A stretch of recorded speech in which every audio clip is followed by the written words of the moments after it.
Greetings to our admiring audience. Welcome to the YouTube channel of Wings of Fire SRCC. It is said that news to the mind is what sugar is to the body. Being aware of the world is indeed important for a fertile brain. But due to paucity of time or abundance of news, we often miss on many major happenings around the world. But no worries.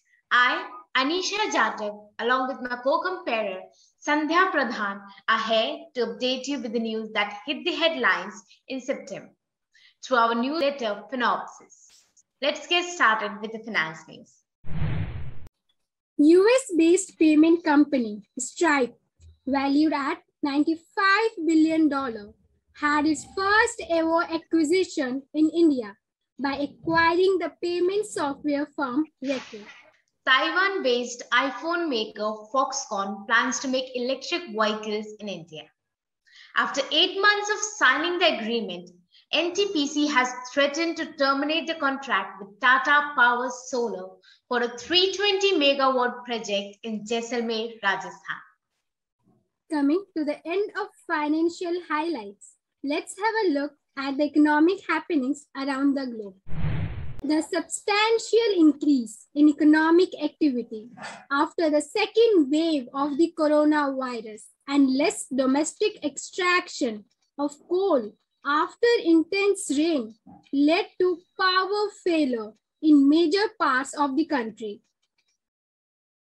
It's high time we rethink about the sustainability of these limited resources.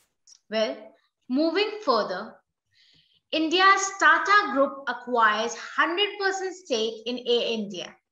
Tata Sons will pay rupees 180 billion, which is worth $2.5 billion. The International Monetary Fund revised down the growth rate of Asia to 6.5% after the spike of COVID-19 new variant, Delta variant case. Let's have a quick look at personal finance. Bank of India brings down interest rate charges on home loan and vehicles loan by 35 and 50 basis points respectively on 70th October 2021. Anisha, do you invest in Bitcoin? No, but why? Because Bitcoin hits a new all-time high of $66,974.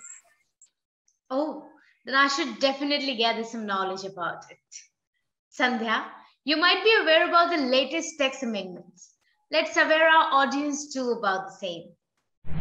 An expert panel is set up to prepare a comprehensive tax policy on tobacco products.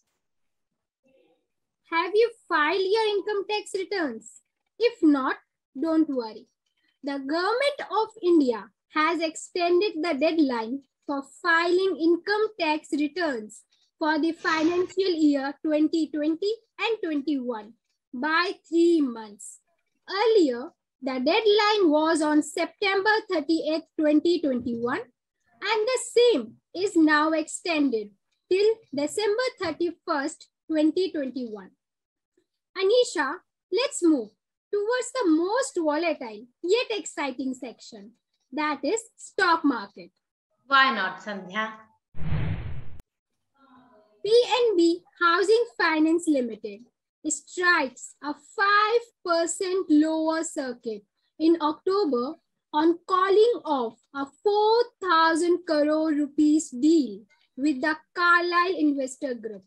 The primary objective behind the deal with the US-based private equity was to support the growth and expansion of the company. IRCTC on a roller coaster ride. The company's shares hit a record of rupees 6,384.14 apiece in intraday trade on Tuesday, 19th October 2021. The stock, however, tumbled 21.7% from the day's peak to rupees 4,995.8 in the last hour of trading. Nykaa IPO is set to be launched on 28th October 2021.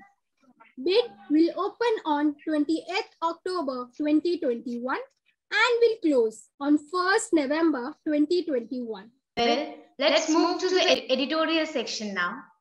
Have you heard about the mission admissions, Sandhya? Yes, or should we call it Mission Impossible? For admission in DU undergraduate programs, the eligibility criteria for admission has gone up to 100% this year. Last year, only one DU college set 100% marks as cutoff for 3 undergraduate programs.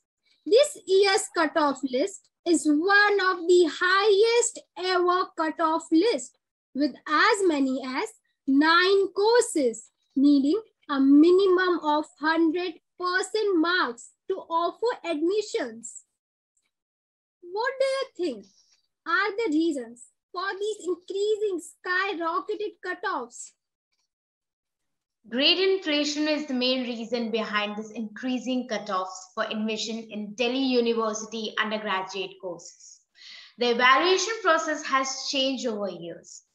Will it not affect the mental health of students, Sandhya? Definitely, it will.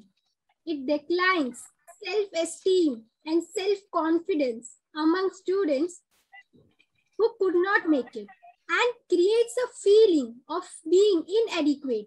It leads to extreme anxiety and severe depression among those students who could not make it into their dream college. Anisha, do you think there could be the possible solutions for these cutoffs? Well, the Government of India and University Grant Commission, that is UGC's attempt to introduce the Central University Common Entrance Examination, which is CUCET, from the coming academic year is worth commendable. This could be one of the best measures to scale down the marking difference of different boards. Hopefully, this will help students in coping up with the competitive environment that exists and get what they deserve as per their ability. This brings us to the end of the October news. We hope the newsletter served your purpose. For detailed insight into this news, do check out the link in the description below. We hereby sign off. Meet you again in the upcoming newsletter sessions. Thank you for being such patient listeners.